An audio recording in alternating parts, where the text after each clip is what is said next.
जी नमस्कार साथियों, कैसे हैं आप लोग। रात के 9 बज चुके हैं और मैं आपका मित्र, मैं आपका साथी, मैं आपका सहपाठी हिमांशु सूर्यकांत त्रिपाठी आप सभी मित्रों का, आप सभी स्वजनों का, आप सभी सहपाठियों का हार्दिक स्वागत करने के लिए और आपकी तैयारी को एक सही दिशा, सार्थक दिशा प्रदान करने के लिए उपस्थित हो गया हूं घटना चक्र पूर्वावलोकन की पुस्तक से, जीएस की बुक से, आधुनिक भारत के इतिहास की सीरीज को लेकर के। और उस सीरीज का आप सब जानते हैं लास्ट का ये टॉपिक है जिसका नाम है भारत का विभाजन एवं स्वतंत्रता, यानी आधुनिक भारत के इतिहास का ये अंतिम से आपका टॉपिक है। इसके बाद आपके स्टार्ट हो जाएगी पॉलिटी का सेक्शन यानी कॉन्स्टिट्यूशन का सेक्शन, जिसमें आपका हो जाएगा भारत का संवैधानिक विकास। तो साथियों, आधुनिक भारत के इतिहास का जो लास्ट लास्ट आपका टॉपिक है घटना चक्र पूर्वावलोकन की बुक से भी, बाकी नॉर्मल से भी जो जितने आपके जो भी आपका सिलेबस मिलता है इस आधुनिक भारत के इतिहास को लेकर के, उसका भी ये आपका अंतिम टॉपिक है। साथियों, अब तक आपने चैनल को सब्सक्राइब नहीं किया तो कर लीजिए, वीडियो को अब तक भी लाइक नहीं किया तो लाइक कर लीजिए। हाँ, एक और बात, अगर आपने अब तक अपनी उपस्थिति दर्ज नहीं कराई, यानी आप वीडियो को देख रहे हैं फिर भी आपने कमेंट नहीं किया है, तो आप कमेंट करिए। क्यों? क्योंकि आपका कमेंट यानी आपकी उपस्थिति ये बताता है कि आप सेशन में शामिल थे, यानी अगर सेशन में शामिल हैं तो जाहिर सी बात है आपको उपस्थिति देनी चाहिए। ठीक बात है ना? क्यों? आप सब जानते हैं और आपके लिए ध्येय वाक्य बहुत चर्चित है, वाकिफ कहाँ जमाना हमारी उड़ान से। जितने भी विद्यार्थी हैं या जितने भी, मैंने कहा छोटे, ये सेशन उन्हीं के लिए नहीं है जो केवल सेशन तैयारी करते हैं यानी कंपटीशन एग्जाम की तैयारी करते हैं, ये उनके लिए भी है जो भारतीय इतिहास को या भारत को जानना चाहते हैं, भारतीय इतिहास को जानना चाहते हैं या भारत के नागरिक हैं। साथियों, उन सब के लिए है। आप सबको कहना है वाकिफ कहाँ जमाना हमारी उड़ान से, वे और थे जो हार गए आसमान से। ठीक बात है ना? स्टार्ट करते हैं साथियों आज के सेशन को। सभी साथियों को बुला लीजिए। साथियों, आप लोगों का यूपीपी का एग्जाम कंप्लीट हुआ, बड़ी विषमताएं भी उसमें आप मिल रही हैं। पेपर लीक हुआ, आरओ की एग्जाम हुआ, पता चला पेपर लीक हुआ। अब देखिए, इन पेपर लीक के दौर में आपका क्या दायित्व? आपका दायित्व है चीज़ों को जानकारी में रखिए, लेकिन ना तो पॉजिटिव वे में, ना आप नेगेटिव वे में जाइए, ना आप किसी चिंता अवसाद में जाइए। अपनी तैयारी को आप जारी रखिए। क्यों? क्योंकि अगर मान लीजिए परिस्थिति ऐसी बनी, परीक्षा फिर से हुई, तब भी समस्या आपके साथ होगी उन विद्यार्थियों के साथ जो नियमित क्रम में तैयारी को नहीं बनाए रहेंगे। आप फालतू की चीज़ें सुनने की अपेक्षा आप क्या करिए, आप अपने तैयारी को यानी वो शेर का टॉपिक जो छूट गए थे उनको रिवीजन करने का काम करिए, जिससे नया परीक्षा आपका या नया एग्जाम जो हो आपका, उसमें आप जो भी चीज़ें छूटी थी उसको आप लोग कवर करा पाएँ। क्यों? आप सब जानते हैं जितने लोग इतना चिल्ला रहे हैं, जरूरी नहीं सब लोग फुल मार्क्स यानी आप करें पूर्णांक में पूर्णांक लेकर प्राप्त कर रहे हैं। तमाम लोग ऐसे होंगे जो पास भी ना होने वाली स्थिति में रहते होंगे, लेकिन वो भी चिल्ला रहे हैं पेपर करवा दिया जाए। लेकिन अगर आप उन विद्यार्थियों में से नहीं हैं, आप उनमें से हैं जिन्होंने पिछले एग्जाम में भी बढ़िया किया और आगे अगर मान लीजिए वह की परीक्षा हो गई तब भी आप बढ़िया करने वाले हैं या उम्मीद बनाने वाले हैं करने की, तो आपका दायित्व केवल पढ़ाई पर होना चाहिए। बाकी के लिए दुनिया है, थोड़ा बहुत आप काम कर रहे हैं उस पर, अच्छी बात है। आप कह रहे हैं इसी कैंपेन से आप जुड़े हैं, अच्छी बात है, लेकिन केवल कैंपेन में 24 घंटा जुड़ने से आपकी तैयारी नहीं हो पाएगी। आप भी जानते हैं, आपके टीचर्स भी जानते हैं। ठीक है ना? स्टार्ट करते हैं साथियों। भारत का विभाजन एवं स्वतंत्रता हम लोग सारे लोग पढ़ने का काम करेंगे। इसके जस्ट बाद इस पर प्रश्नोत्तरी का सेशन होगा, यानी क्वेश्चन आंसर होंगे, वो भी हम लोग पढ़ेंगे। साथियों, बीते सेशन में हमने देखा था भारत में संविधान सभा का गठन हो रहा है। ठीक बात है, भारत में संविधान सभा के बाद भारत में अंतरिम सरकार का गठन भी हो गया। कब तक के लिए? यानी जब तक कि भारत में भारत का संविधान नहीं तैयार हो जाता है तब तक के लिए क्या हो गई, एक अंतरिम सरकार होगी। ठीक बात है ना? अंतरिम सरकार होगी जो देश को चलाएगी। यहां आज के सेशन में आप देखेंगे भारत का विभाजन किस परिस्थितियों में हो रहा है, भारत को स्वतंत्रता किस परिस्थितियों में मिल रही है। बालिका नोट्स में भारत की स्वतंत्रता के समय क्लीमेंट एटली यानी ब्रिटेन के प्रधानमंत्री पूछा जा सकता है। भारत की स्वतंत्रता के समय ब्रिटेन के प्रधानमंत्री कौन थे? तो आप सब जाने रहिएगा, वो थे क्लीमेंट एटली। आई बात ध्यान में? ऐसे तमाम सारे प्रश्न आप लोग पढ़े हुए थे किसके विषय में?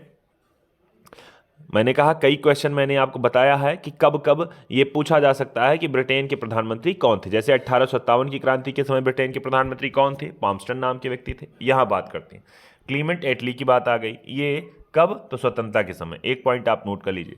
अब इनका कार्यकाल 45 से 51 तक था। ये किस पार्टी में थे? लेबर पार्टी में थे। ठीक है ना? लेबर पार्टी याद किए रहिएगा, लेबर पार्टी का संबंध। लिखा है ब्रिटेन के प्रधानमंत्री एटली ने 20 फरवरी 1947 को हाउस ऑफ कॉमन्स, यानी जिसे अपने भारत में आप कहते हैं लोकसभा या निम्न सदन, उसी को ब्रिटेन में कहते हैं हाउस ऑफ कॉमन्स। उसमें इन्होंने घोषणा कब की? तो 20 फरवरी 1947। आप सब जानते हैं आज क्या तारीख है, 20 तारीख ही आप पढ़ भी रहे हैं और आज का ही सेशन भी है, तो कंटेंट आप जोड़ लीजिएगा आज से। घोषणा की थी कि ब्रिटेन जून 1948 से पहले उत्तरदायी लोगों को सत्ता हस्तांतरित कर पहले ही उत्तरदायी लोगों को सत्ता ट्रांसफर करने के लिए उपरांत भारत छोड़ देगा। आई बात ध्यान में? ये कौन कह रहा था? ब्रिटेन की सरकार कह रही थी और उस समय के प्रधानमंत्री क्लीमेंट एटली कह रहे थे, ठीक है ना। कब कह रहे थे? तो 20 फरवरी 1947 को। कब तक के लिए कह रहे थे? जून 1948 के पहले। कहां कह रहे थे? हाउस ऑफ कॉमन्स में कह रहे थे। याद करे रहिएगा साथियों इन प्रश्नों को। आगे आते हैं, इन्होंने और क्या कहा? इन्होंने कहा कि ब्रिटिश सरकार भारत के विभाजन के लिए उत्तरदायी नहीं है। आई बात ध्यान में? यानी ये आप सब जानते हैं, ये परिस्थितियां तो बनी, अलग विषय है क्या परिस्थिति बाद में सोची ब्रिटिश सरकार ने भारत की आज़ादी या भारत का विभाजन करवा दिया, लेकिन इससे पहले आपने जितने मिशन पढ़े होंगे, चाहे क्रिप्स मिशन तक आप पढ़ रहे हैं, ठीक बात है ना, वहाँ तक आप चर्चा नहीं पाते हैं। किसकी बात? वहां तक नहीं चर्चा पाते हैं भारत की स्वतंत्रता की, यानी भारत के विभाजन की बात, ठीक है ना। लेकिन क्या परिस्थितियां बनी, तो इसी वजह से ये कह रहे हैं, ब्रिटिश सरकार कह रही थी कि भारत के विभाजन के लिए उत्तरदायी नहीं है ब्रिटिश सरकार। एटली क्या कह रहे हैं? वेवेल के स्थान पर माउंटबेटन को भारत का वायसराय बना रहे हैं। याद करे रहिएगा, उस समय वेवेल हुआ करते थे वायसराय, उनके जगह पर बनाया गया माउंटबेटन को वायसराय यहाँ का। अब क्या हुआ? लिखा उन्होंने 24 मार्च को 1947 को वायसराय का पद ग्रहण किया। आप सबसे पूछा भी जाता है कि भारत की स्वतंत्रता के समय भारत का वायसराय कौन था, तो याद करे रहिएगा कौन था? वो थे माउंटबेटन, ठीक है ना। किसका स्थान लिए थे? वेवेल का। शीघ्र ही सत्ता, यानी इन्होंने जैसे पद ग्रहण कर शीघ्र ही सत्ता हस्तांतरण के लिए प्रक्रिया शुरू कर दी इन्होंने, यानी वायसराय बनने की बाद प्रक्रिया शुरू हो गई भारत को ट्रांसफर करने की, यानी भारत को ब्रिटिश सरकार छोड़ देगी भारत की सत्ता। उन्हें सत्ता के ट्रांसफर के साथ यथासंभव भारत को संयुक्त रखने की विशेष हिदायत दी गई, यानी इन्होंने कहा था कि भारत को संयुक्त रखना भी है, ऐसा नहीं भारत का विभाजन कर दीजिए। इसलिए फिर भी उन्हें इस बात के लिए भी अधिकृत किया गया कि वे भारत की परिवर्तित परिस्थितियों के अनुरूप निर्णय ले सकते हैं, ताकि ब्रिटेन सम्मानजनक रूप से न्यूनतम हानि के साथ भारत से हट सके। यानी इनसे कहा गया था कि भारत की एकता के विषय में, यानी भारत को संगठित करने के लिए या संयुक्त रखने के लिए इन्होंने कहा था, हिदायत इनको दी गई थी, लेकिन फिर भी इनसे कहा था कि आप चाहेंगे तो आप क्या कर सकते हैं, यानी परिस्थितियां परिवर्तित भी कर सकते हैं, अनुरूप भी निर्णय आप ले सकते हैं अगर चाहें तो। जैसे आप जरूर देख रहे हैं भारत का विभाजन जरूरी है तो ले सकते हैं भाई। माउंटबेटन शीघ्र ही सत्ता हस्तांतरण संबंधी वार्ताओं के दौरान इस निष्कर्ष पर भी पहुंच गए कि भारत का बंटवारा तथा पाकिस्तान की स्थापना आवश्यक हो गई। भाई सही बात, देखें ही पाकिस्तान का मामला देखें, पाकिस्तान मुस्लिम लीग किस तरह से मांग कर रही, किस तरह से आंदोलन कर रही, काला दिवस मना रही, तमाम सारी गतिविधियां कर रही, हिंसा कर रही है, किस चीज़ के लिए? कि पाकिस्तान की आज़ादी, यानी पाकिस्तान भारत का विभाजन और पाकिस्तान की स्थापना के अतिरिक्त और कुछ नहीं चाहती। उन्होंने एटली के वक्तव्य के बारे में भारत विभाजन की एक योजना तैयार की, जिसे माउंटबेटन योजना के नाम से जाना जाता है। अब देखिए, आपका प्रश्न आ गया यहां से, क्या? माउंटबेटन योजना। यहां से क्वेश्चन खूब पूछा जाता है। माउंटबेटन योजना तो पढ़े रहिएगा कि ये 3 जून 1947 को ब्रिटिश संसद द्वारा जुलाई 1947 में क्या हो गया? देखिए पढ़े रहिए, माउंटबेटन योजना 3 जून 1947 की कार्य योजना है आपकी। स्वतंत्रता अधिनियम, यानी भारतीय स्वतंत्रता अधिनियम पारित किया गया इसमें ब्रिटिश संसद में, और भारत पाकिस्तान नामक 2 डोमिनियन की स्थापना के लिए 15 अगस्त 1947 की तिथि निर्धारित की गई।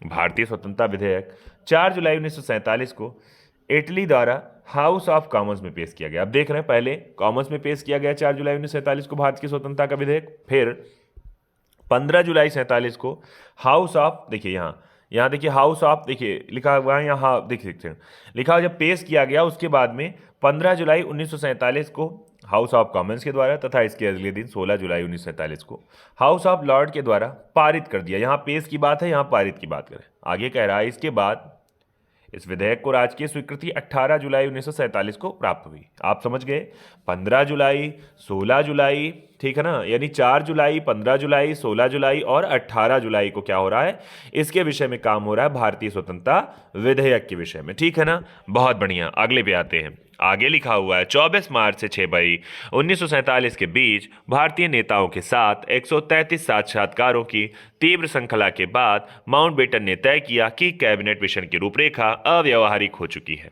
तब उन्होंने एक वैकल्पिक योजना बनाई जिसे बाल्कन प्लान। अब देखिए यहां क्वेश्चन भी याद करेगा, बाल्कन प्लान से बात क्या हो रही है कि ब्रिटेन भारत के वायसराय माउंटबेटन द्वारा भारत और पाकिस्तान के बीच पंजाब और बंगाल में सीमाओं के निर्धारण के लिए 30 जून 1947 को पंजाब सीमा आयोग और बंगाल सीमा आयोग नाम से 2 आयोग गठित किए। वहां का विवाद फंस रहा था। सिरिल रैटक्लिफ को इन दोनों ही आयोगों का अध्यक्ष बनाया गया। आप जानते होंगे भारत और पाकिस्तान के बीच में रेडक्लिफ सीमा रेखा, और इन्हीं के नाम से स्टार्ट हो रही, बन रही है, इन्हीं के नाम पे पड़ रही है। बंगाल और पंजाब को मुस्लिम और गैर मुस्लिम आबादी के आधार पर 2 भागों में बांटने हेतु सीमा निर्धारण करना था। किस आयोग का नाम था? यही रेडक्लिफ की आयोग अध्यक्षता में जो आयोग बना था। लिखा हुआ इस कार्य में इन्हें और भी कारकों का ध्यान रखना था। प्रत्येक आयोग में 4 सदस्य थे, जिनमें से 2 भारतीय राष्ट्रीय कांग्रेस के और 2 मुस्लिम लीग के। ठीक बात है ना। गांधी जी की प्रथम मुलाकात माउंटबेटन से 31 मार्च 1947 को हुई थी। ध्यान से पढ़ते रहिएगा। आगे लिखा है गांधी जी का यह सुझाव, लिखा है गांधी जी का यह सुझाव था कि अंतरिम सरकार पूर्ण रूप से लीग के नेता जिन्ना के हाथों में सौंप दी जाए, जिससे भारत में सांप्रदायिक दंगों को रोका जा सके। आप जानते हैं लगातार मुस्लिम लीग के द्वारा भारत में सांप्रदायिक दंगे चल रहे थे, शुरुआत थी, बड़ा रूप ले रहे थे, भीषण रूप ले रहे थे। तो इसी वजह से गांधी जी चाहते थे कि ऐसा ही कर दिया जाए, परंतु गांधी जी का यह सुझाव कांग्रेस के नेताओं तथा वर्किंग कमेटी को माने। भाई सही बात है, किसी एक व्यक्ति को कैसे दे सकते हैं भाई, आप समझिए। एक तो वो शख्स, वो लोग जो पहले से ही भारत का विभाजन चाह रहे हैं, और आप कह रहे हैं उन्हीं के हाथों में आप पूरी रूप से सरकार को, अंतरिम सरकार को सौंप दीजिए। तब क्या होगा? तब तो ये नाश करा देंगे। आगे बंटवारे के विरोध में क्या हो रहा है, गांधी जी कह रहे हैं, देखिए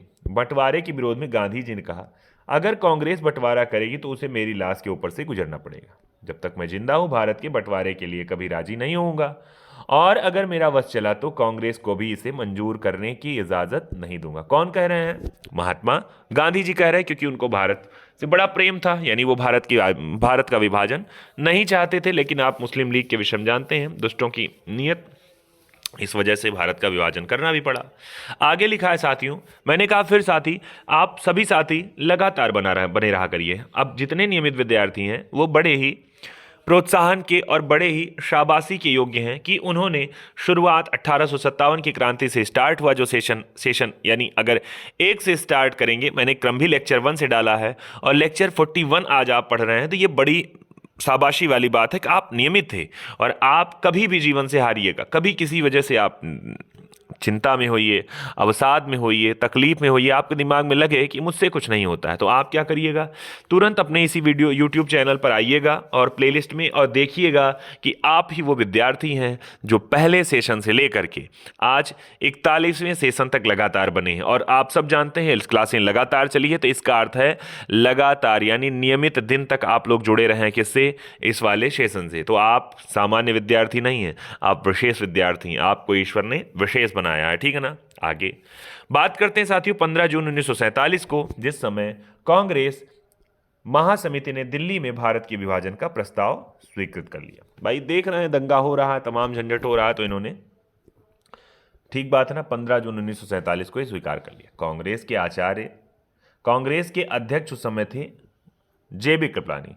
इस समय इस प्रस्ताव को याद करे रहिएगा, पूछा जा सकता है कि जब भारत के विभाजन का प्रस्ताव स्वीकार किया कांग्रेस महासमिति ने, तो पूछा जाएगा उस समय कांग्रेस के अध्यक्ष कौन थे, तो जे.बी. कृपलानी थे। आगे इस प्रस्ताव को गोविंद वल्लभ पंत ने प्रस्तुत किया था, पूछा जाएगा अभी आगे आपको किसने प्रस्तुत किया था। मौलाना अबुल कलाम आज़ाद ने इसका समर्थन किया था। भाई मौलाना आज़ाद साहब भी जान रहे थे ये भारत के ही पक्ष में, लगातार मुस्लिम थे लेकिन फिर भी भारत के पक्ष में थे, भारतीयता के पक्ष में थे, भारत के विभाजन के विरोध में थे। लेकिन यहाँ चूंकि बात आ रही है, जान गए झंझट, तो इन्होंने इसका समर्थन कर दिया। नवंबर 1947 में जेबी कृपलानी ने कांग्रेस की अध्यक्षता से भी त्यागपत्र दे दिया। आगे कृपलानी के त्यागपत्र के बाद डॉक्टर राजेंद्र प्रसाद कांग्रेस के अध्यक्ष बने। ध्यान किए रहिएगा, आगे लिखा हुआ है वर्ष 1948 में कांग्रेस के जयपुर अधिवेशन में पट्टाभी सीतारमैया अगले अध्यक्ष बने। याद करिए 1939 में इन्हीं को सुभाष चंद्र बोस जी ने चुनाव में हराया था, पट्टाभी सीतारमैया को, जब त्रिपुरी अधिवेशन 1939 हो रहा है। तो उसके बाद तो उस समय ये नहीं अध्यक्ष बने थे, उस समय राजेंद्र प्रसाद जी बने थे, लेकिन यहां आप करें 48 में अध्यक्ष बने जयपुर अधिवेशन में कौन? पट्टाभी सीतारमैया। 1950 लिखा है नासिक अधिवेशन में पुरुषोत्तम दास टंडन कांग्रेस के नए अध्यक्ष। देखिए क्रम से लिखा हुआ है, जयपुर अधिवेशन, आगे फिर आपसे कह दिया यहां पर नासिक अधिवेशन भी, ठीक है।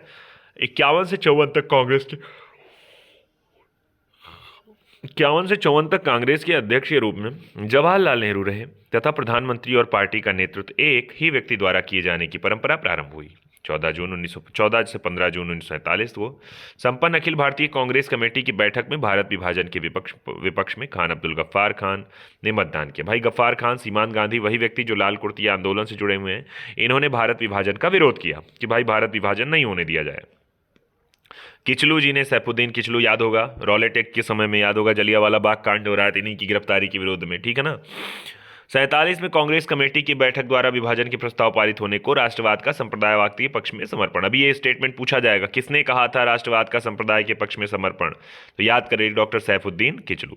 पंजाब प्रांतीय कांग्रेस कमेटी के अध्यक्ष डॉक्टर सैफुद्दीन किचलू प्रबल विरोधी थे किसके? विभाजन के। भारत की स्वतंत्रता के बाद उन्होंने स्वयं को कांग्रेस पार्टी से अलग कर लिया, भारतीय कम्युनिस्ट पार्टी से जुड़ गए। 14-15 अगस्त 1947 की मध्य रात्रि को अंतरिम संसद में के रूप में संविधान सभा ने सत्ता ग्रहण की। नियत दिन से और जब तक दोनों डोमिनियन के संविधान सभाएं नए संविधान की रचना न कर लें, उनके अधीन एक विधानमंडल गठित न हो जाए, तब तक संविधान सभा कोई डोमिनियन के केंद्रीय विधानमंडल के रूप में काम करना था। याद करिए मैंने बताया था जब संविधान सभा इस तरीके से काम करती थी तो उसके अध्यक्ष राजेंद्र प्रसाद जी, लेकिन जब विधानमंडल की तरह काम करती थी तो अजित गोविंद बल्लभ पंत हो जाते थे। 14 अगस्त की मध्य रात्रि को भारतीय संघ की संविधान सभा की बैठक हुई। स्वतंत्रता के अवसर पर संविधान सभा के सदस्यों के मध्य जवाहरलाल नेहरू ने प्रभावशाली भाषण दिया। 15 अगस्त 1947 को केंद्रीय असेंबली में जन गण मन तथा मोहम्मद इकबाल द्वारा विरचित सारे जहां से हिंदुस्तान हमारा तथा श्रीमती सुचेता कृपलानी ने जिसे गाया। याद करे रहिएगा, पहले अवसर पर जवाहरलाल नेहरू भारत के प्रधानमंत्री पद पर नियुक्त तत्कालीन गवर्नर जनरल माउंटबेटन ने की थी। आई बात ध्यान में, यानी इनकी नियुक्ति प्रधानमंत्री पद पर। स्वतंत्र भारत के प्रथम गवर्नर जनरल लॉर्ड माउंटबेटन बटे प्रथम भारतीय गवर्नर जनरल चक्रवर्ती राजगोपालाचारी, यानी भारतीय की बात करेगा तो गोपालाचारी जी, लेकिन स्वतंत्र भारत के प्रथम गवर्नर जनरल की तो माउंटबेटन। ठीक बात है ना। याद होगा 47 से 48 तक, जबकि राजगोपालाचारी 48 से 50 तक। याद करे रहिएगा, सी राजगोपालाचारी 48 से 50 के दौरान स्वतंत्र भारत के प्रथम भारतीय और अंतिम गवर्नर जनरल बने, यानी इसके बाद राष्ट्रपति का पद हो गया। 26 जनवरी 50 तक रहे। 52 से 54 तक मद्रास के मुख्यमंत्री रहे। 26 लिखा है 1949 में विभिन्न मुद्दों पर कांग्रेसी नेताओं से मतभेद होने के कारण कांग्रेस छोड़कर स्वतंत्र पार्टी का गठन किया। ठीक है ना। याद करे रहिएगा गोपालाचारी के विषय में, इन्होंने कांग्रेस को छोड़ दिया था और स्वतंत्र पार्टी का गठन किया था। आगे स्वतंत्र भारत के प्रथम विधि मंत्री, कानून मंत्री, जिनका नाम था BR अम्बेडकर। लिखा है महात्मा गांधी की सलाह पर उन्हें केंद्रीय विधि मंत्री का पद संभालने का न्योता दिया गया। इस भूमिका में उन्होंने संविधान की प्रारूप समिति के अध्यक्ष के रूप में काम किया। 26 जनवरी 1930 को घोषित स्वतंत्रता दिवस का दिन तिथि यादगार बनाना चाहते थे, इसी वजह से, यानी याद होगा 26 जनवरी की बात की गई थी जब भारत में झंडा फहराया गया था, स्वतंत्रता का झंडा फहराया गया था। 1929 का अधिवेशन हुआ, उसके बाद की बात 26 जनवरी की थी। तो यहाँ लिखा है कि तिथि को यादगार बनाना चाहते थे, इसी कारण नवंबर 1949 में ही संविधान को तैयार हो जाने के बाद भी इसको 26 जनवरी 1950 को पूर्णतः लागू करने का निर्णय लिया गया। साथियों, लिखा हुआ है 26 जनवरी को गणतंत्र दिवस के रूप में घोषित किया गया। आर कोपलैंड ने स्वतंत्र शब्दों में लिखा, भारतीय राष्ट्रवाद तो अंग्रेजी राज की ही संतति थी, परंतु कोपलैंड महोदय कहना भूल गए कि भारतीय राष्ट्रवाद एक अनैच्छिक संतति थी, जिसे इन्होंने जन्म के समय दूध पिलाने से इनकार कर दिया और फिर उसका गला घोटने का प्रयत्न किया। ब्रिटिश राज में भारत के एकीकरण पर KM पणिक्कर ने कहा, ब्रिटिश शासन की सबसे अधिक महत्वपूर्ण उपलब्धि भारत का एकीकरण था। साथियों, ये कुछ कंटेंट हो गए, यानी ये कुछ आपके लिए हो गया थियरी मैटर या इंपॉर्टेंट आपका जानकारी। अब इसके बाद हम लोग चर्चा करेंगे साथियों आज के प्रश्न कोश पर, यानी कुछ प्रश्न हैं जो यूपीएससी या यूपीपीएससी या अन्य स्टेट पीसीएस के एग्जाम में पूछे गए हैं। आप सभी साथी को बुला लीजिए और इसका उत्तर देने के लिए तैयार हो जाइए। जल्दी करिए भाई, मैंने कहा ज़्यादा से ज़्यादा साथियों को आप बुला लीजिए, खास करके उनको जो पिछले सेशन में आपके साथ रहे हैं। ठीक बात ना, जल्दी करिए। चलिए साथियों, पहला प्रश्न है, जब भारत को स्वतंत्रता प्राप्त हुई यूके के निम्न में से किस एक पार्टी की सत्ता थी? Conservative party, labour party, liberal party या सोशलिस्ट पार्टी? पीसीएस के एग्जाम में पूछा गया क्वेश्चन है, जल्दी उत्तर दीजिएगा। 1 2 3 4 5 6 7 8 9 10। चलिए साथियों, आप सबको याद होगा उस समय जो सरकार थी वो किसकी थी? लेबर पार्टी की। और उसी समय पीएम वहाँ के हुआ करते थे जिनका नाम था क्या? जिनका नाम था सर क्लीमेंट एटली। याद होगा आपको, क्लीमेंट एटली की सत्ता थी। किस समय की बात कर रहे थे? ये बात कर रहे थे भारत की स्वतंत्रता के समय। याद होगा 20 फरवरी के दिन, 20 फरवरी के दिन ये बात आई थी कि घोषणा की थी इन्होंने कि हम भारत को स्वतंत्र कर देंगे 48 से पहले। अगले क्वेश्चन पे देखिए, एटली के विषय में 45 से 51 तक ब्रिटेन के पीएम रहे जो कि लेबर पार्टी के। स्वतंत्र होने के समय इंग्लैंड का प्रधानमंत्री कौन था? छत्तीसगढ़ के पीसीएस में दूसरा प्रश्न, ये तो देखकर ही ऐसे बता ले जाएंगे। इसका उत्तर हो जाएगा सर क्लीमेंट एटली। उस समय किस पार्टी से? तो लेबर पार्टी से हुआ करते थे। ठीक बात है ना। अगले क्वेश्चन पे साथियों, अगला क्वेश्चन लिखा हुआ भारत छोड़ने की घोषणा की। ये पीसीएस के एग्जाम का क्वेश्चन है, उत्तराखंड के। लिखा ब्रिटिश सरकार ने जून 1948 तक भारत छोड़ने की घोषणा की थी। कब? 46 में, अप्रैल 47 में, फरवरी 47 में या फिर जून 47 में? कब इन्होंने घोषणा की थी? इसका उत्तर क्या हो जाएगा? 1 2 3 4 5 6 7 8 9 10। इसका उत्तर साथियों हो जाएगा फरवरी 1947 में इन्होंने घोषणा की थी कि जून 1948 तक हम घोषित भारत को छोड़ देंगे। ये की थी किसने? क्लीमेंट एटली ने, जो किस पार्टी से थे? तो लेबर पार्टी से, जिन्होंने फरवरी 1947 में घोषणा की कि जून 1948 तक हम भारत को पूरी तरह से छोड़ देंगे। अगले क्वेश्चन पे देखिए, यहाँ तमाम सारी बातें वही सब हैं। 24 मार्च को वायसराय के पद ग्रहण पर कौन हो रहे हैं? इनका नाम है माउंटबेटन। जबकि 20 फरवरी को हाउस ऑफ कॉमन्स में घोषणा कर रहे हैं कि जून 48 तक हम लोग क्या कर देंगे? भारत की सत्ता को ट्रांसफर कर देंगे, छोड़ देंगे, यानी ठीक बात है। अगले क्वेश्चन पे, माउंटबेटन भारत के वायसराय के रूप में कब आए? भारतीय उपमहाद्वीप को विभाजित करने की विशेष हिदायत के साथ, यथासंभव भारत को संयुक्त रखने की विशेष हिदायत के साथ, जिन्ना की पाकिस्तान की मांग को स्वीकार करने की विशेष हिदायत के साथ, या फिर कांग्रेस का विभाजन स्वीकार करने हेतु राजी करने की विशेष हिदायत के साथ? तो याद होगा इसका उत्तर क्या होगा। आईएएस के एग्जाम में पूछा गया क्वेश्चन है, तो याद होगा ये भारत को संयुक्त रखने की विशेष हिदायत जो दी गई थी, आपको याद होगा इस वाले उत्तर को मैंने बताया भी था। ये इसी हिदायत के साथ आए थे, जबकि इनको ये भी शक्ति दी गई थी कि अगर कोई परिवर्तित निर्णय लेना हुआ तो ये ले सकते हैं, ये भी कहा गया था इनको। ठीक है ना। अगले क्वेश्चन पे देखिए, तमाम सारी बातें उसी से लेकर है जब इन्होंने 20 फरवरी 47 को घोषणा की, जून 1948 पहले खाली करने की, मार्च 1947 को 24 मार्च को माउंटबेटन वायसराय घोषित हो रहे हैं। उसके बाद से कार्य शुरू हो जा रहा है भारत के विभाजन का। कौन सी योजना भारतीय स्वतंत्रता का आधार थी? यूपी, यूडीए, एलडीए पूछा गया क्वेश्चन है। स्वतंत्र भारत का आधार बनी थी क्रिप्स मिशन, बेबल योजना, माउंटबेटन योजना या इनमें से कोई नहीं। बड़ा आसान प्रश्न है, आप सारे लोगों को मुझे लगता है याद होगा। 45 में बेबल प्लान आया, 43 में क्रिप्स मिशन आया, जबकि यहाँ बात कर रहे हैं किसकी? माउंटबेटन योजना 1946 की। जब क्या हो रहा है? भारतीय स्वतंत्रता का जो आधार बन रही है। अगले क्वेश्चन पे देखिए, यहाँ माउंटबेटन की योजना कब आई थी? 15 अगस्त 1947 में। 46 बोल दिया जल्दबाजी में, ठीक बात है ना। यहाँ लिखा है सत्ता सौंपने का दिन निर्धारित किया गया, 2 महीने तक वार्ता चली। आगे इसके विषय में तमाम सारी बातें आपके सामने लिखी हुई हैं, ठीक बात है। अगले क्वेश्चन पे, माउंटबेटन योजना आधार बनी, लिखा है किसका? ब्रिटिश शासन की निरंतरता का, सत्ता के हस्तांतरण का, देश के विभाजन का, या फिर सांप्रदायिक समस्याओं के समाधान का। यूपी पीसीएस में एग्जाम पूछा गया क्वेश्चन है ये साथियों। इसका उत्तर क्या हो जाएगा? यानी माउंटबेटन योजना जब आई थी 47 में, तो उसी के बाद क्या हो रहा है? देश के सत्ता का हस्तांतरण हो रहा है, यानी ब्रिटेन क्या हो रही है? भारत से जा रही है, भारत को सत्ता सौंपने के बाद, ठीक बात है ना। जबकि सी वाला ऑप्शन देश के विभाजन का, ये भी हो सकता है। क्यों? क्योंकि भाई विभाजन भी इसी के बाद हुआ, तो जैसे स्वतंत्रता हो रही उसी के साथ विभाजन भी हुआ, तो इसी वजह से आज का टॉपिक भी आप लोग पढ़ रहे हैं, भारत का विभाजन और भारत की स्वतंत्रता, दोनों चीजें एक ही में है। अब भी अगला उत्तराखंड के एग्जाम में पूछा गया क्वेश्चन है, भारतीय स्वतंत्रता अधिनियम the Indian independent act British संसद द्वारा कब पारित किया गया? जनवरी 47 में, जुलाई 47 में, अगस्त 46 में या फिर अगस्त 47 में?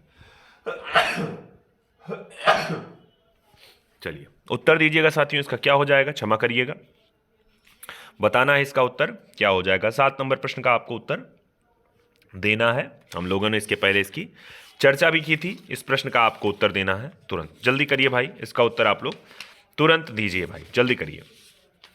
1 2 3 4 5 6 7 8 9 और 10। 7 नंबर प्रश्न का अगर उत्तर की बात करेंगे साथियों, याद होगा संसद में जब पारित हुआ था तो जुलाई, मैंने जुलाई की कई तिथियां बनाई थी, 15 तारीख की, 16 तारीख की, ऐसे ऐसे करके कई तिथियां बताई थी, 18 तारीख की। तो ये बात कब की है, तो आते हैं व्याख्या पे। देखिए बी वाला उत्तर इसका सही निकल रहा है। तो जुलाई 47 में क्या हो रहा है, ये आपका भारतीय स्वतंत्रता अधिनियम क्या हो रहा है, पारित हो रहा है। ठीक है ना। अगले क्वेश्चन पे यहाँ देखिए व्याख्या तमाम लिखी है। माउंटबेटन योजना जो कि 3 जून 1947 के रूप को हुई थी, तैयार हुई थी, जब पारित हुआ और 18 जुलाई से प्रभावी हुआ। याद करे रहिएगा, भारतीय स्वतंत्रता अधिनियम 47 प्रभावी कब हुआ, 4 जुलाई 47 को, 18 जुलाई 47 को, 10 जुलाई 47 को, या फिर अगस्त 14 47 को। आर ओ के एग्जाम में पूछा गया क्वेश्चन है। उत्तर दीजिएगा 1 2 3 4 5 6 7 8 9 10। इसका उत्तर साथियों हो जाएगा सी 18 जुलाई को, क्योंकि 15 जुलाई को तो ये क्या हुआ था, निश्चित हुआ था डोमिनियन की स्थापना के लिए 15 अगस्त 1947 को तिथि निश्चित की गई थी, जब 2 अलग अलग राज्यों की स्थापना की बात की गई थी। भारतीयों को वर्ष 47 में सार्वभौम सत्ता सौंपने की योजना निम्न में से किस नाम से जानी जाती है, डूरंड योजना, माउंटबेटन योजना, मार्ले मिंटो सुधार, या फिर वेवेल योजना। पीसीएस के एग्जाम का क्वेश्चन है, सारे साथियों को उत्तर इसका देना है आपको। जल्दी बताइए, 1 2 3 4 5 6 7 8 9 और 10। क्या हो जाएगा भाई, अगर सत्ता सौंपने की बात की गई थी तो याद होगा इसके विषय में, तो ये थी सर माउंटबेटन योजना। 3 जून 1947 को ये योजना आई थी आपकी, तो इस वजह से इसको जाने रहिएगा, ये माउंटबेटन योजना है। 10 नंबर प्रश्न, भारत के विभाजन संबंधित माउंटबेटन योजना की सरकारी तौर पर घोषणा कब हुई, 4 जून को, 3 जून को, 10 जून को, या फिर 3 जुलाई को। उत्तर दीजिएगा 1 2 3 4 5 6 7 8 9 10। कब घोषणा हुई थी, तो 3 जून 1947। कई बार इसको जून प्लान भी कह दिया जाता है, तो याद करिएगा इसके विभाजन की घोषणा, जो माउंटबेटन योजना हो रहा है, इसकी घोषणा हुई 3 जुलाई 1947 को। ठीक है ना। अच्छा एक सेकेंड, डी वाला ऑप्शन 3 जून 1947 को, तो इसका डी वाला ऑप्शन हो जाएगा राइट ऑप्शन। ठीक है ना। तो इसका डी वाला याद करे रहिएगा, नहीं कंफ्यूज हो जाए आप लोग। ठीक है ना, 3 जून 47 को। अगले क्वेश्चन पे लिखा है, अंग्रेजों ने भारत को 47 में स्वतंत्रता प्रदान कर दी, कारण क्यों किया, क्योंकि द्वितीय विश्व युद्ध में निर्बल हो चुके थे, इस वजह से। आपको बताना है इसका क्या होगा, क्या ए और बी दोनों सही होगा, यानी कथन और कारण दोनों सही है।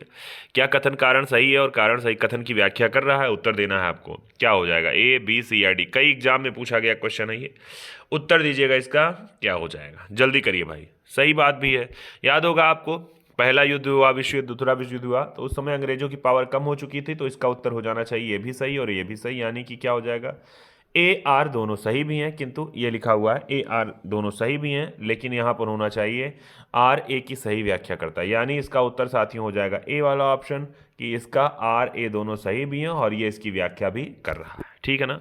अगले क्वेश्चन पे आते हैं। लिखा हुआ है तमाम बातें, नीचे 2 वक्तव्य दिए गए हैं, बताना है। स्वतंत्र जो भारत हुआ इसमें ब्रिटेन प्रभुता बनी रही, या फिर स्वतंत्र भारत के गवर्नर जनरल की नियुक्ति ब्रिटेन के प्रभुता संपन्न शासक ने की। पूछ रहा है क्या कथन कारण दोनों सही हैं, और क्या कारण कथन की व्याख्या कर रहा है। तो उत्तर देना है आपको, कौन सा सही हो जाएगा, ए बी सी या फिर डी। जल्दी दीजिए इसका उत्तर। पहला लिखा है, स्वतंत्र भारत में ब्रिटेन की प्रभुता बनी रही, तो ये गड़बड़ है। क्यों, क्योंकि इसी वजह से तो स्वतंत्र हो रहा है कि प्रभुता खत्म हो, तो इसका मतलब हो जाएगा इसका ऑप्शन कौन सा सही, इसका ऑप्शन केवल कारण वाला सही, तो इसका डी वाला ऑप्शन सही हो जाएगा। अगले प्रश्न पे साथियों आते हैं। लिखा है, भारतीय स्वतंत्रता विधेयक, स्वाधीनता विधेयक को राजकीय स्वीकृति कब प्राप्त हुई, 18 जुलाई 47 को, 19 जुलाई, या फिर 20 जुलाई, या फिर 21 जुलाई। उत्तर दीजिएगा। 13 नंबर प्रश्न है, क्या हो जाएगा इसका उत्तर। साथियों याद होगा हमने कुछ देर पहले चर्चा की थी, 15 16 और 18 जुलाई, यानी 18 जुलाई को इस विधेयक को राजकीय स्वीकृति। इसी वजह से मैंने कहा था जो प्रश्न कोश से पहले कुछ जानकारियां रहा करें, उसको आप लोग मन लगाकर नोट्स को पढ़ा करिए मेरे साथ, तब जाके आप इसको उत्तर को खूब मन से आप दे पाएंगे। नहीं ऐसे होगा 2 प्रश्न का उत्तर देंगे, उसके बाद नहीं आएगा तो भगने लगेंगे आप, लेकिन भगेंगे तो कहाँ तक भगेंगे, नुकसान तो आप ही का होगा। अगले प्रश्न पे लिखा है, भारत के विभाजन का बाल्कन प्लान उपज था किसके दिमाग का, चर्चिल के, जिन्ना के, माउंटबेटन के, या फिर वीपी मेनन के। उत्तर दीजिए। 14 नंबर प्रश्न है, 1 2 3 4 5 6 7 8 9 10। याद है आप सारे लोगों को, उस समय कौन वायसराय बना था, याद होगा उस समय बने थे कौन? माउंटबेटन भारत का वायसराय बना था और उसी के दिमाग की उपज थी जो बाल्कन प्लान भारत के विभाजन का। याद करे रहिएगा, भारत के विभाजन का प्लान ये तो तैयार कर रहे हैं, ठीक है ना। अगले क्वेश्चन की देखिए, तमाम बातें लिखा है। तब उन्होंने एक वैकल्प, ये जो योजना बनाई थी कैबिनेट मिशन विफल होने के बाद, तो उसी को इन्होंने बालकन प्लान कर दिया। अब याद करिएगा, पूछा जाएगा बालकन प्लान का संबंध किससे है, तो याद करिएगा भारत के विभाजन से है, जिसको माउंटबेटन ने तैयार किया था। अगले पे, भारतीय राष्ट्रीय कांग्रेस देश के विभाजन के लिए मुख्य रूप से इसलिए सहमत हुई क्योंकि उन्होंने तब दो राज्य सिद्धांत स्वीकार था, ब्रिटिश सरकार द्वारा थोपा गया था और कांग्रेस इस मामले में निस्सहाय थी। अगला, वे बड़े पैमाने पर संभावित सांप्रदायिक दंगों को बचाना चाहते थे। और डी ऑप्शन कि भारत स्वाधीनता प्राप्त करने के अवसर से अन्यथा वंचित रह जाता। उत्तर देना आईएएस के एग्जाम का क्वेश्चन है 15 नंबर। 1 2 3 4 5 6 7 8 9 10। याद होगा आप सारे लोग, मुस्लिम लीग ने शुरू कर दिया था भारत में सांप्रदायिक दंगे, और इस वजह से, यानी मुस्लिम लीग से अर्थ आप जाने रहिएगा, क्योंकि पाकिस्तान की मांग हो रही है, इस वजह से दंगे शुरू हो रहे हैं। तो इसका सी वाला ऑप्शन हो जाएगा सही। अगले क्वेश्चन पे आते हैं। यहाँ देखिए व्याख्या तमाम 3 जून की बात कर रहा है। माउंटबेटन, मैंने कहा रटे रहिए, 3 जून बहुत बार पूछा गया क्वेश्चन। देखिए सरदार पटेल ने कहा था कि मैंने यह अनुभव किया कि हम भारत का विभाजन नहीं स्वीकार करते तो भारत छोटे छोटे टुकड़ों में बट जाएगा और पूर्णतया नष्ट हो जाएगा, हमें एक नहीं कई पाकिस्तान मिलते। इस वजह से क्या रहे हैं, इसी वजह से इन्होंने भारत की विभाजन को भारत के स्वीकार करना पड़ा था। ये किसका स्टेटमेंट था, तो ये सरदार वल्लभ भाई पटेल जी का। लिखा है, भारतीय राष्ट्रीय कांग्रेस ने माउंटबेटन योजना को स्वीकार किया। कथन है कारण क्योंकि वह द्विराष्ट्र सिद्धांत को मानती थी। उत्तर देना है क्या कथन कारण दोनों सही है, और कथन कारण क्या कथन की व्याख्या कर रही है। उत्तर देना है 16 नंबर प्रश्न का। 1 2 3 4 5 6 7 8 9 और 10। यहाँ देखिए भाई, द्विराष्ट्र के सिद्धांत को कांग्रेस मानती ही नहीं थी, तो इसका मतलब क्या मानती थी, इसका पहला वाला ऑप्शन हो जाएगा सही। क्या हो जाएगा कि भारतीय राष्ट्रीय कांग्रेस ने माउंटबेटन योजना को स्वीकार किया था, इसका ये वाला ऑप्शन हो जाएगा सही, कथन हो जाएगा सही। तो आप देखिएगा इसका केवल ए सही है, परंतु आर गलत है, सी वाला ऑप्शन सही हो जाएगा। अगले क्वेश्चन पे आइए। लिखा है भारत के विभाजन, मैंने कहा मैं बहुत ज़्यादा मैं कोई बात नहीं कर रहा हूं आपसे, उसका कारण ये है जो मैंने कहा था वो मैंने पूरा किया। आपकी तैयारी, जो विद्यार्थी नियमित थे उनकी नियमितता बन गई है, तो जो नियमित बन गए हैं तो फालतू बात की क्या आवश्यकता है, मन लगा के पढ़ने की आवश्यकता है। भारत के विभाजन के विकल्प के रूप में गांधी जी ने माउंटबेटन योजना को सुझाया था। माउंटबेटन का, हाँ माउंटबेटन योजना को नहीं, माउंटबेटन को क्या सुझाया था, क्योंकि माउंटबेटन उस समय के वायसराय थे। सुझाया था कि स्वतंत्रता प्राप्त करने के कार्य को स्थगित करें, जिन्ना को सरकार बनाने के लिए आमंत्रित करें, बाद नेहरू और जिन्ना को साथ साथ सरकार बनाने के लिए आमंत्रित करें, और डी ऑप्शन सेना को कुछ समय के लिए अधिकार ग्रहण करने के लिए आमंत्रित करें। आईएएस के एग्जाम में पूछा गया क्वेश्चन है 17 नंबर प्रश्न। 1 2 3 4 5 6 7 8 9 10। क्यों, आप सब जानते हैं कि गांधी जी नहीं चाहते थे भारत का विभाजन हो, इस वजह से वो चाहते थे कि जिन्ना को सरकार बनाने के लिए आमंत्रित कर, भाई जिन्ना बन जाए प्रधानमंत्री तब तो ना विभाजन कराएं। लेकिन ऐसा हुआ नहीं। दुष्ट लोगों को क्या पसंद अच्छाई। रेडक्लिफ समिति किस लिए नियुक्त की गई थी, तो रेडक्लिफ समिति किस वजह से नियुक्त की गई थी आप सारे लोग जानते हैं। रेडक्लिफ भारत में अल्पसंख्यकों की समस्या को सुलझाने के लिए, स्वतंत्रता विधेयक को कार्य रूप देने के लिए, भारत पाकिस्तान के बीच सीमाओं को निर्धारित करने, या फिर पूर्वी बंगाल के दंगों की जांच करने के लिए। आईएएस के एग्जाम में पूछा गया क्वेश्चन। साथियों इसका क्या हो जाएगा, आप सब जानते हैं इसका उत्तर सर होना चाहिए कौन सा, भारत और पाकिस्तान के बीच जो सीमा का मामला था, यानी याद होगा सीमा बंटवारे का मामला जो बंगाल और पंजाब में बच रहा था, इस वजह से स्टार्ट किया गया है रेडक्लिफ सीमा रेखा, यानी रेडक्लिफ आयोग बना था, इसीलिए रेडक्लिफ समिति ये बनी थी। अगले क्वेश्चन पे आते हैं। यहाँ देखिए लिखा है, यहाँ अगले क्वेश्चन, भारत विभाजन के संदर्भ में 1947 में निम्नलिखित सीमा आयोग की अध्यक्षता किसने की थी, माउंटबेटन, रेडक्लिफ, रिचर्डसन या फिर जेम्स वोल्ट। आप सबको याद होगा, इसका उत्तर देख के ही बता लेंगे सर, रेडक्लिफ हो जाएंगे इसके उत्तर में। अगले क्वेश्चन देखिए यहाँ पर, 17 अगस्त 47 को रेडक्लिफ, ये भारत पाकिस्तान की जो सीमा बनी थी, ठीक है ना, 4,50,000 किलोमीटर क्षेत्र को न्यायोचित किया गया था, ठीक है ना। भारत के विभाजन को टालने का अंतरिम अवसर समाप्त हो गया था। क्रिप्स मिशन को अस्वीकार करने के साथ ही, राजगोपालाचारी फार्मूले के अस्वीकार करने के साथ ही, कैबिनेट मिशन को अस्वीकार करने के साथ ही, और बेबल प्लान को अस्वीकार करने के साथ। आईएएस के एग्जाम में पूछा गया क्वेश्चन है, तो पूछ रहा है कि यानी कब भारत का विभाजन जो लोग टाल रहे थे, ये पूछ रहा है इसका अंतिम उत्तर कब समाप्त हो गया था। 20 नंबर प्रश्न है, उत्तर दीजिए। 1 2 3 4 5 6 7 8 9 10। याद होगा कैबिनेट मिशन जब आया, कैबिनेट मिशन को अस्वीकार कर दिया लोगों ने, तभी से क्या हो गया, तभी से यह तय हो गया कि भारत के विभाजन को अब टाला नहीं जा सकता है, नहीं करना ही पड़ेगा भारत का विभाजन। अगले क्वेश्चन पे यहां देख रहे हैं, अगले क्वेश्चन पे आते हैं। लिखा हुआ है ये यहाँ व्याख्या, लिखा हुआ है किंतु 6 जून 46 को कैबिनेट मिशन योजना स्वीकार कर ली गई, मुस्लिम लीग ने स्वीकार की, लेकिन 29 जुलाई 46 को अपनी स्वीकृति वापस ले ली, अतः ये आपका विफल हो गया। ठीक है ना। आते हैं अगले क्वेश्चन पे। 15 जून 47 को कांग्रेस के दिल्ली अधिवेशन में भारत के विभाजन का प्रस्ताव स्वीकृत हुआ। इस अधिवेशन के अध्यक्ष थे राजेंद्र प्रसाद, आचार्य JV कृपलानी, सरदार वल्लभ भाई पटेल, जवाहरलाल नेहरू। उत्तर देना है, इसका उत्तर क्या हो जाएगा? 1 2 3 4 5 6 7 8 9 10। याद होगा मैंने सबको बताया था जब स्वतंत्रता हुई उस समय कांग्रेस के दिल्ली अधिवेशन में कांग्रेस की विभाजन का प्रस्ताव स्वीकृत हुआ, उस समय अध्यक्ष थे तो उनका नाम था आचार्य JB कृपलानी। याद कर रहिएगा। देखिए यहाँ क्वेश्चन आपका जुड़ रहा है, यानी बात कर रहे हैं प्रस्ताव, जो विभाजन की बात है, प्रस्ताव को प्रस्तुत कर रहे हैं वल्लभ पंत के समय में और कृपलानी प्रस्तुत कर रहे हैं, अध्यक्ष हैं आपके। अगला लिखा है मौलाना ने समर्थन किया इसका, सरदार पटेल जवाहरलाल नेहरू ने भी समर्थन किया। कृपलानी ने त्यागपत्र दिया था नवंबर 47 में। उसके बाद कौन बने थे? राजेंद्र प्रसाद अध्यक्ष बने थे 48 के। उसके बाद देखेंगे तो पट्टाभी सीतारमैया जयपुर अधिवेशन में अध्यक्ष बनेंगे। ठीक है ना। फिर आपके आ जाएंगे पुरुषोत्तम दास टंडन अध्यक्ष बन जाएंगे। ऐसे करके तमाम आपका हो गया। बाकी 51 से 54 की बात करेंगे जवाहरलाल नेहरू जी के विषय में। 47 में कि भारतीय राष्ट्रीय कांग्रेस के दिल्ली अधिवेशन की अध्यक्षता किसने की थी? याद करिए 1 2 3 4 5 6 7 8 9 10। भाई दिल्ली अधिवेशन की बात कर रहा है तो JB कृपलानी का नाम याद होगा आपको।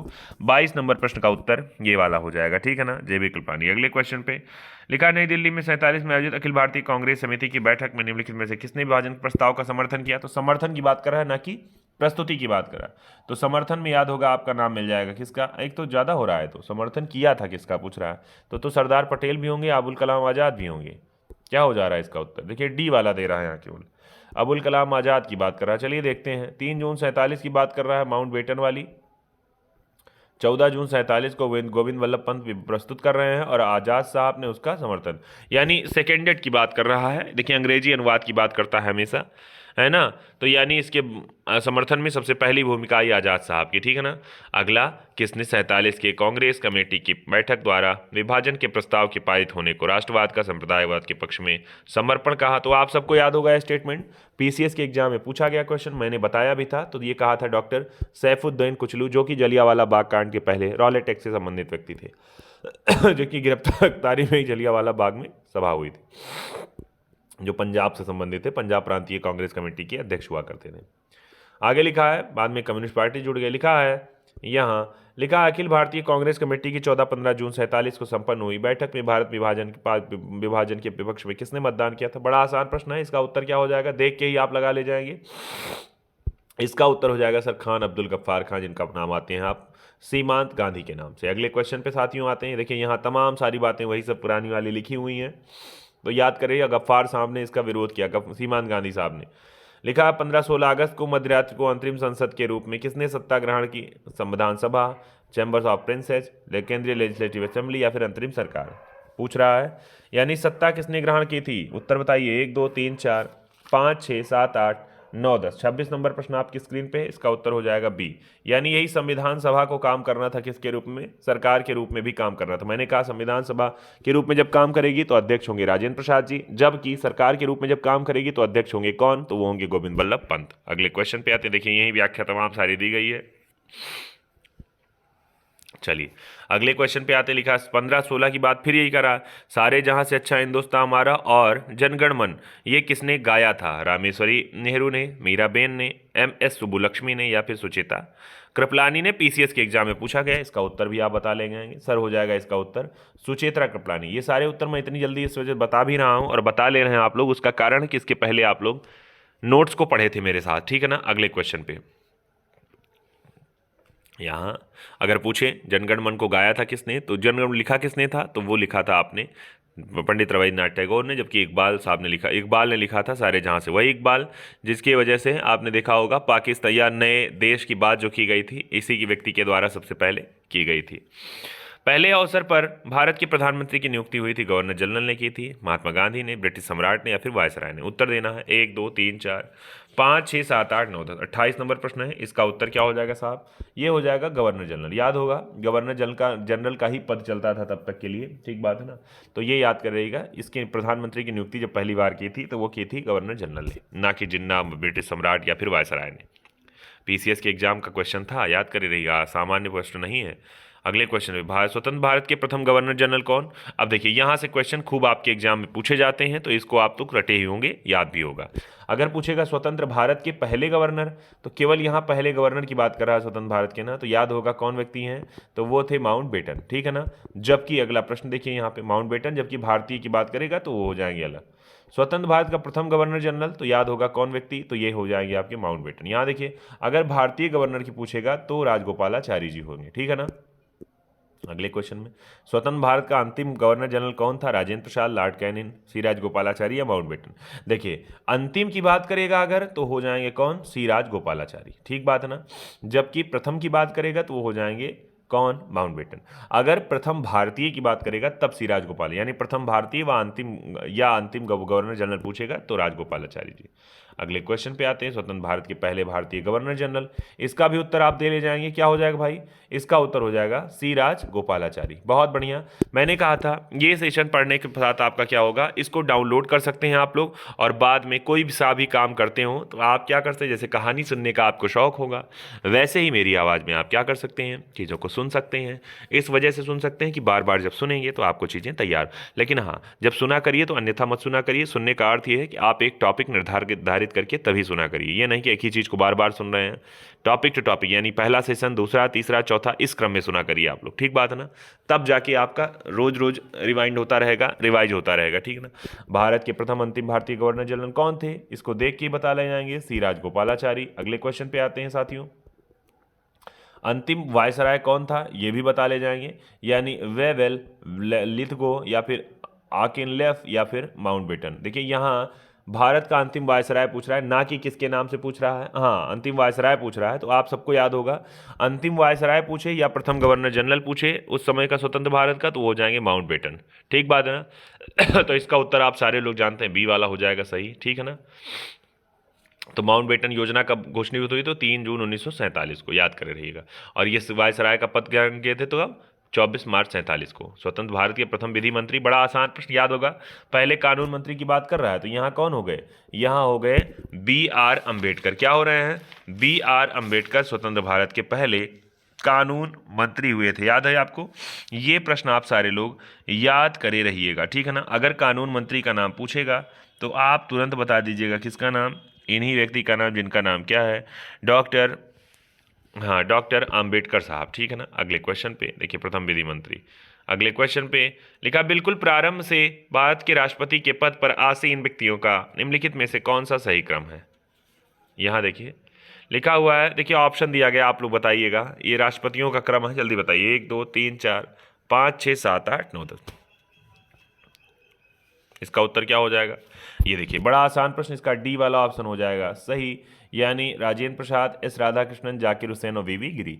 इसका ट्रिक आप लोग जानते हैं, राज कृष्ण हुसैन गिरी, याद होगा ना, राज कृष्ण हुसैन गिरी, अहमद नीलम ज्ञानी, ठीक है, रबर्ट शंकर नारायण, कलाम प्रतिभा प्राणी और गोविंद, ऐसे करके याद करते हैं आप लोग, ठीक है ना। बाद में बता दूंगा इसके विषय में, आप जानते भी हैं। देखिए पहले राजेंद्र प्रसाद जी, फिर राधाकृष्णन जी, फिर जाकिर हुसैन जी, फिर आपके वीवी गिरी। लॉर्ड माउंटबेटन की अध्यक्षता में बनी विधान विभाजन परिषद में भारतीय राष्ट्रीय कांग्रेस का प्रतिनिधित्व किसने किया था, आपको बताना, आज़ाद साहब ने, जवाहरलाल नेहरू ने, सरदार पटेल या फिर राजेंद्र प्रसाद। उत्तर दीजिए क्या हो जाएगा, 1 2 3 4 5, ए बी सी डी, कौन सा हो जाएगा, आपको जल्दी बताना है। 1 2 3 4 5 6 7 8 9 10। 37 नंबर प्रश्न है, बहुत गिने चुने 2-4 प्रश्न और हैं, तो ये 37 नंबर प्रश्न है आपके साथ। उत्तर दीजिएगा इसका क्या हो जाएगा। इसका उत्तर हो जाएगा, कौन कौन व्यक्ति थे, याद है, जवाहरलाल नेहरू तो थे ही, इनके साथ सरदार पटेल, यानी इसका बी वाला ऑप्शन हो जाएगा, 2 और 3 इसका राइट ऑप्शन हो जाएगा। अगले क्वेश्चन पे आते हैं साथियों, 4 से 10 प्रश्न और हैं, लगातार बने रहिएगा, थोड़ी देर की बात और है। माउंटबेटन जो आई योजना किन प्रांत में लोक निर्णयार्थ संस्तुति की थी, सिंध बलूचिस्तान, उत्तर पश्चिम सीमांत प्रांत या फिर उपयुक्त में से सभी। पूछेगा आपसे क्वेश्चन, ये बताइएगा आपको किस प्रांत में लोक निर्णयार्थ संस्तुति की थी। उत्तर दीजिएगा 1 2 3 4 5 6 7 8 9 10। 38 नंबर प्रश्न है, तो इसका उत्तर हो जाएगा, यानी सिंध की बात, बलूचिस्तान की बात और उत्तरी पश्चिमी सीमांत, यानी लोक निर्णयार्थ। आप जाने रहिएगा, यहाँ व्याख्या तमाम सारी इसके विषय में दी गई है। यहाँ यह निश्चित करेंगे कि प्रांतों का बंटवारा हो या फिर ना, अलग अलग बैठकों की बात, किसी एक भाग का साधारण बहुमत बंटवारे के पक्ष में देता है, मत देता है, या तो बंटवारे का प्रबंध किया जाएगा, यानी ये जनमत संग्रह का विधान था, ठीक बात है ना, याद करे रहिएगा। यही जो आपको लिखा है एक लाइन जिसका नाम था लोक निर्णयार्थ, यानी लोक का मतलब होगा है लोगों के विषय में, ठीक है ना, लोगों के पक्ष में लोग कहेंगे तो आप जिस तरफ जाना चाहेंगे उधर हो जाएगा। भारत के विभाजन के समय भारतीय राष्ट्रीय कांग्रेस के अध्यक्ष कौन थे? सी राजगोपालाचारी, जे बी कृपलानी, जवाहरलाल नेहरू या फिर मौलाना अबुल कलाम आज़ाद। उत्तर दीजिए 1 2 3 4 5 6 7 8 9 10। इसका उत्तर क्या हो जाएगा? जेबी कृपलानी। याद होगा जेबी कृपलानी नवंबर 47 में बाद में इस्तीफा देंगे तो राजेंद्र प्रसाद जी बनेंगे, उसके बाद में पट्टाभी सीतारमैया बनेंगे। याद करिएगा ये सब क्रम, ठीक है ना। अगले क्वेश्चन पे आते हैं। लिखा हुआ है यहाँ, देखिए लिखा हुआ है 15 अगस्त 47 को भारत की कौन भारत राष्ट्रीय कांग्रेस का अध्यक्ष था? तो जेबी कृपलानी, जवाहरलाल नेहरू, सरदार पटेल या फिर राजेंद्र प्रसाद। उत्तर दीजिए। बड़ा आसान प्रश्न है क्योंकि इन्होंने नवंबर में इस्तीफा दिया था, तो इसका मतलब है अभी यही है कौन? जेबी कृपलानी, ठीक है ना। अगले क्वेश्चन पे आइए। यहाँ देखिए कुछ गिने चुने क्वेश्चन हैं, 4-6 प्रश्न और। सभी साथियों को एक बार शेयर कर लीजिए, वीडियो को लाइक नहीं किया तो लाइक कर लीजिए। आज का सेशन मैंने कहा आधुनिक भारत के इतिहास का अंतिम सेशन होगा एक क्रम में। बाद में जो शुरू के कुछ सेशन बचे हुए हैं वो भी टॉपिक बचे हैं वो भी कवर करा दिया जाएगा। इसके बाद भारतीय राष्ट्रीय कांग्रेस के 1946 के मेरठ आयोजित अधिवेशन की अध्यक्षता किसने की थी? तो बड़ा आसान प्रश्न है, 1 2 3 4 5 6। देखिए 46 की बात कर रहा है, 46 की, 1 2 3 4 5 6 7 8 9 10। तो इसका उत्तर क्या हो जाएगा? ये भी कृपलानी साहब की बात कर रहा है, ठीक बात है ना, मेरठ में आयोजित जो अधिवेशन हुआ था। अगले क्वेश्चन पे देखिए लिखा है अंग्रेजों द्वारा भारतीयों को 47 में सत्ता हस्तांतरित किए जाने के समय भारतीय राष्ट्रीय कांग्रेस का अध्यक्ष कौन था? तो इसका मतलब 15 अगस्त की बात कर रहा है, तो कौन थे? तो जेबी कृपलानी ही थे ना भाई। मैंने कहा एक ही चीज़ को बार बार पूछने से लाभ, क्वेश्चन में पूछने से आप सोच रहे होंगे पहली चीज़ तो आपको याद होगा, और दूसरा बार बार जब पूछा जा रहा है तो लास्ट में ये भी देख रहे हैं किस एग्जाम में पूछा गया। तो इसका मतलब ये है अगर बार बार पूछा गया हर एग्जाम में तो इसका मतलब ये प्रश्न आपके लिए बहुत जरूरी है, जो कि आपको रटा होना चाहिए। स्वतंत्रता दिवस के समारोह में निम्नलिखित में से कौन नेता कहीं भी सम्मिलित नहीं हुआ था? गांधी, राजेंद्र प्रसाद, जवाहरलाल नेहरू या फिर वल्लभ भाई पटेल। भाई याद होगा एक ही व्यक्ति थे जो विभाजन नहीं चाहते, तो इसका उत्तर क्या हो जाएगा? इसका उत्तर हो जाएगा MK गांधी, मोहनदास करमचंद गांधी जी के विषय में, जो कहीं भी सम्मेलन में शामिल नहीं हुए थे, चूंकि इनको दुख था इस विषय में, चूंकि भारत का जो सांप्रदायिक दंगा भारत में चल रहा था उसको शांत करा रहे थे, ठीक है ना, चूंकि विभाजन के दौरान बहुत प्रकार का दंगा चल रहा था। 26 जनवरी 26 जनवरी के दिन लागू करने का निर्णय इसलिए लिया गया क्योंकि देखिए देख कर ही आप, क्षमा करिएगा, देख के ही आप लोग लगा ले जाएंगे। क्यों? क्योंकि यहाँ तिथि 42 की 30 की दी गई है। तो इसका मतलब आपने जो पिछले सेशन में पढ़ा था 1929 में अधिवेशन जब पढ़ा था, लाहौर अधिवेशन जवाहरलाल नेहरू की अध्यक्षता, तो उसी के समय की बात किया जा रहा है 26 जनवरी की। इसी वजह से 26 जनवरी को भारत को संविधान लागू का विषय बनाया गया था, ठीक है ना। देख रहे हैं ना, स्वतंत्रता घोषित हुई थी उसी दिन भारत को स्वतंत्र घोषित करने की व्यवस्था बनी थी, ठीक है ना। अगले क्वेश्चन पे सेकेंड लास्ट क्वेश्चन है, भारतीय राष्ट्रवाद ब्रिटिश राज का शिशु था, किसका कथन है? बिपिन चंद्र, कोपलैंड, RC मजूमदार या PE रॉबर्ट्स का। किसने कहा था कि भारतीय राष्ट्रवाद जो था वो ब्रिटिश राज का एक प्रकार का शिशु था? उत्तर देना 1 2 3 4 5 6 7 8 9 10। तो इसका उत्तर कौन कहा था इसने?